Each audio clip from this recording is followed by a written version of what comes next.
ನನ್ನ ಮಾತಿಗೆ ಶರಣಾಗಿ ನಡೆಯುವವನು ನಿತ್ಯಮರಣಕ್ಕೆ ತುತ್ತಾಗನು ಎಂದು ಸತ್ಯವಾಗಿ ನಿಮಗೆ ಹೇಳುತ್ತೇನೆ ಎಂದರು. ನೀನು ದೆವ್ವ ಹಿಡಿದವನೆಂದು ಈಗ ನಮಗೆ ಸ್ಪಷ್ಟವಾಯಿತು. ಅಬ್ರಹಾಮನು ಸತ್ತುಹೋದನು, ಪ್ರವಾದಿಗಳೂ ಸತ್ತುಹೋದರು.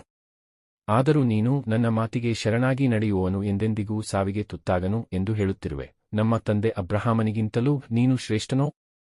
ಆತನು ಸಾವಿಗೀಡಾದನು, ಪ್ರವಾದಿಗಳು ಸಾವಿಗೆ ಈಡಾಗಿರುವರು. ನೀನು ಯಾರೆಂದು ನಿನ್ನ ಎಣಿಕೆ ಎಂದು ಆ ಯೆಹೂದ್ಯ ಅಧಿಕಾರಿಗಳು ಕೇಳಿದರು. ಯೇಸು ಪ್ರತ್ಯುತ್ತರವಾಗಿ, ನನ್ನ ಘನತೆ ಗೌರವವನ್ನು ನಾನೇ ಸಾರಹೊರಟರೆ ಅದಕ್ಕೆ ಬೆಲೆಯಿರದು. ನನ್ನ ಘನತೆ ಗೌರವವನ್ನು ಸಾರುವವರಾದರೋ ನನ್ನ ಪಿತನು.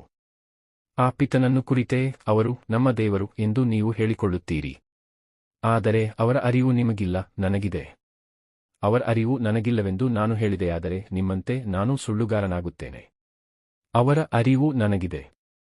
ಅವರ ಮಾತನ್ನು ನಾನೂ ಪಾಲಿಸುತ್ತೇನೆ.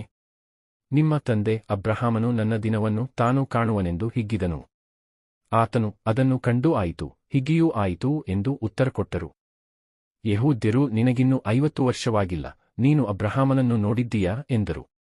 ಯೇಸು ಅವರಿಗೆ, ಅಬ್ರಹಾಮನು ಹುಟ್ಟುವುದಕ್ಕೆ ಮೊದಲಿನಿಂದಲೂ ನಾನಿದ್ದೇನೆ ಎಂದು ಮರುನುಡಿದರು. ಇದನ್ನು ಕೇಳಿದ್ದೇ ಆ ಯೆಹೂದ್ಯರು ಯೇಸುವಿನತ್ತ ಬೀರಲು ಕಲ್ಲುಗಳನ್ನು ಎತ್ತಿಕೊಂಡರು. ಯೇಸುವಾದರೋ ಮರೆಯಾಗಿ ಮಹಾದೇವಾಲಯದಿಂದ ಹೊರಟು ಹೋದರು.